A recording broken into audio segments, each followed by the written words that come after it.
Cockroach जनता पार्टीची website बंद झाल्याचा संस्थापक अभिजित दिपकेंनी दावा केलाय। सरकारने आमची वेबसाईट बंद पाडली असा त्यांनी आरोप केला। 10 लाख सदस्यांनी वेबसाईटवर नोंदणी केली होती। केंद्रीय मंत्री धर्मेंद्र प्रधान यांच्या राजीनाम्याची मागणी करणाऱ्या एका याचिकेवर 6 लाख सदस्यांची स्वाक्षरी नोंद झाली होती। सरकारला कॉकरोच जनता पार्टीची इतकी भीती का वाटते असा सवाल दिपके यांनी केलाय। इतकंच नाही तर कॉकरोच जनता पार्टीचं सोशल मीडिया अकाउंटही हॅक झालंय अशी माहिती त्यांनी दिली।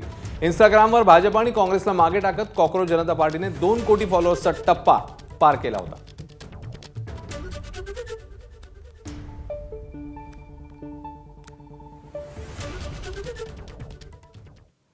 तर कॉकरोच जनता पार्टीचा सोशल मीडिया हॅक करण्यामागे केंद्रीय गुप्तचर यंत्रणेचा म्हणजे आयबीचा हात आहे असा आरोप काँग्रेसचे नेते नाना पटोले यांनी केलाय।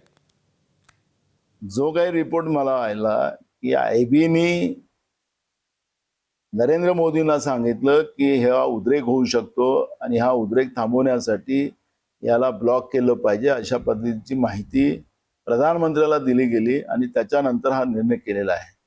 हा किती दिवस उद्रेक थांबवतील?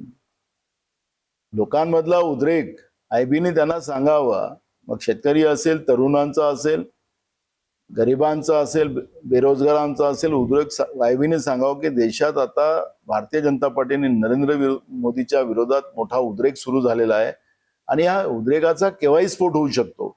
नुसतं कॉकरोच जनता पार्टीचं सोशल मीडियाचं अकाउंट बंद करून हा प्रश्न सुटणार नाही।